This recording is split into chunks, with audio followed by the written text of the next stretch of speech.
wal 'asr, demi waktu yang selalu kita lalui. Ya. Hati-hati, asar itu bukan waktu sore. Kalau sore masa namanya. Jadi salat asar itu bukan salat sore gitu ya. Asal kata asar itu al-waqtul ladzi yu'asiruna fahuwa asrun. Ya, waktu yang selalu kita lalui disebut dengan asar namanya. Jadi sekarang pun kalau secara waktu bahasa itu asar. Setiap detik yang kita lalui. Asar. Ya. Hati-hati. Ya. Innal insana lafi khusr. Pakai inna tuh setelah menggunakan sumpah, pakai inna. Innal insana lafi khusr. Ya.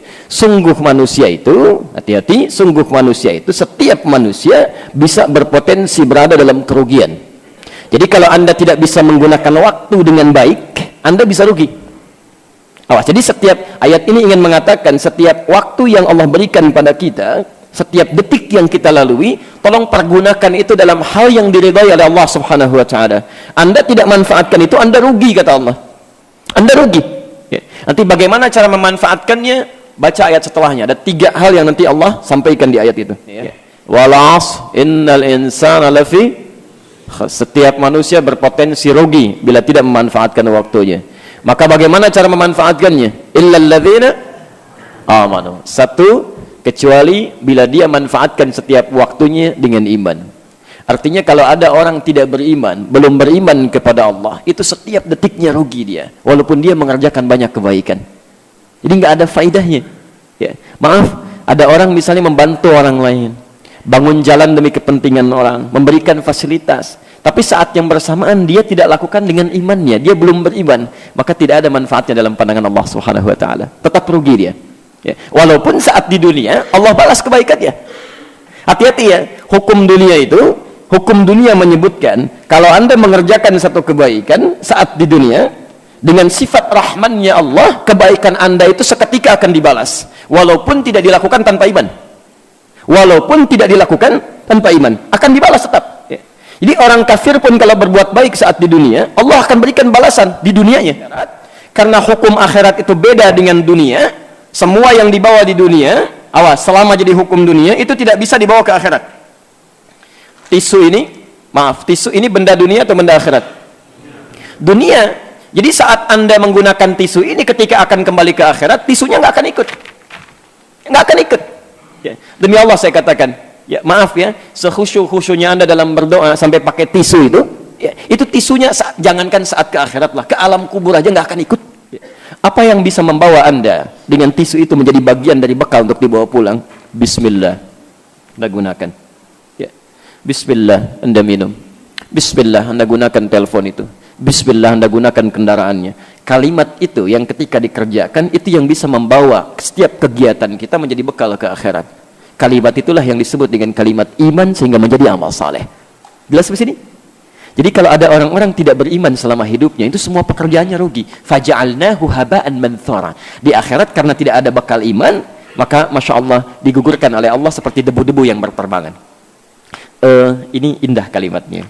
Kalau debunya nempel, itu masih bisa ditimbang. Kalau debunya nempel masih ngumpul. Tapi kalau debunya terbang, bagaimana cara menimbangnya? Ini bahasa kiasan yang sangat indah. Itu sebetulnya kata Allah ada amalnya, cuman sayang karena dia nggak beriman, tapi amalnya jadi terbang-terbang semua tuh, nggak ada nilainya. Oke. Maka kita doakan orang-orang yang belum mendapat hidayah, yang belum mau beriman itu, setiap hari kita coba doakan. Kalau ada di sekitaran kita, tetangga kita, mintakan ya Allah, ya. Jangan banyak dicela. Barangkali dititipkan oleh Allah kepada Anda menjadi tetangga supaya bisa Anda terus doakan dan tampilkan dakwah Islam dengan akhlak yang baik. Ya, jelas ya? Ini bagian pertama.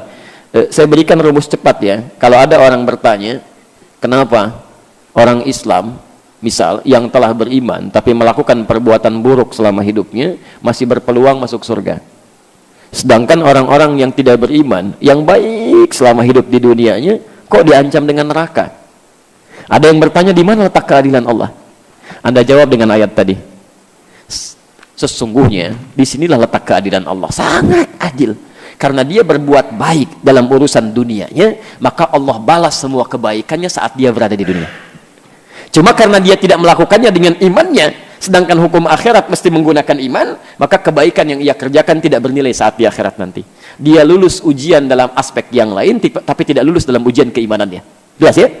Sedangkan orang yang beriman sekalipun pernah mengerjakan amalan-amalan keburukan, karena dia pernah mengerjakan amalan kebaikan dengan imannya, maka keburukan-keburukan ini dihisab oleh Allah Subhanahu wa taala. Bila tersisa kebaikannya, kebaikan ini yang bisa mengantarkan dia ke alam surga nanti. Jelas ya? Baik, satu itu. Illal ladzina amanu. Ternyata tidak cukup sampai sini. Orang beriman saja tidak cukup bisa mengantarkan dia ke dalam surga, dan belum tentu dia beruntung. Maaf. Ada orang yang sudah beriman kemudian menjadi Islam, tapi ternyata di akhirat nanti ada sebagian mereka yang masuk ke dalam neraka, padahal ahli salat tuh, ahli salat ya. Mohon izin, bahkan ada yang ditanya pada saat itu disebut orang-orang yang rugi, diturunkan ayat di surah Al-Maun itu ya, fawailul lil musallin, celaka orang-orang yang salat. Jadi ada orang salat masih celaka, apalagi yang nggak salat. Awas, ada orang salat masih celaka, apalagi yang tidak salat. Karena itu bagi orang-orang yang tidak beramal baik walaupun sudah beriman, itu lebih kecelakaannya. Karena itulah kemudian setelah kalimat yang menggunakan kata iman, ditambah tidak cukup dengan beriman saja. Karena syarat masuk surga tidak cukup dengan iman, tapi mesti membuktikan amalnya lewat kebaikan-kebaikan yang bisa dikerjakan. Illal ladzina amanu wa amilus shalihat. Jadi kalau kita sudah beriman, itu pun belum aman. Coba siapkan amalan kebaikan apa yang bisa kita kerjakan. Ya, mohon izin ya, mumpung masih subuh suasananya ini. Jadi tolong biasakan sunnah-sunnah yang dulu seringkali dikerjakan oleh sahabat-sahabat Nabi. Selevel Abu Bakar masih mengerjakannya. Jadi kalau sudah muncul waktu subuh, itu sahabat-sahabat Nabi itu sudah punya program, Pak, Bu. Kebaikan apa yang akan dikerjakan pada hari ini? Jelas rencananya. Sodakohnya akan ke sini, infaknya akan ke sini, sholatnya ini loh, jadwal sholat dalam sehari itu seperti ini, sunnahnya ini nggak boleh tertinggal, baca Qurannya sekian ayat, yang dihafalkan sekian ayat. Saya mau tanya pada anda untuk hari ini saja, berapa ayat anda ingin baca Al-Quran? Berapa ayat hari ini yang akan anda hafalkan Qurannya? Ya, berapa yang anda ingin sodakohkan pada hari ini? Kemana anda akan berinfak pada hari ini? Abu Bakar yang dengan lisan Nabi SAW terjamin surganya, yang pahanya tidak sebanding dengan amalan umat manusia, Masya Allah, itu masih merencanakan amalannya. Kita yang belum jelas surganya sampai dengan subuh ini, seharusnya lebih serius menyiapkan amalan dalam pandangan Allah Subhanahu wa taala. Ya. Dan yang ketiga, watawassaw bil haq watawassaw sabr. Dan dalam rangka mengerjakan amal saleh ini, selalulah kita saling mengingatkan satu dengan yang lainnya. Jangan soleh sendirian. Ya. Ayah bangun tahajud, coba rencanakan dengan istrinya. Ya, berikan kesempatan pada anak-anaknya.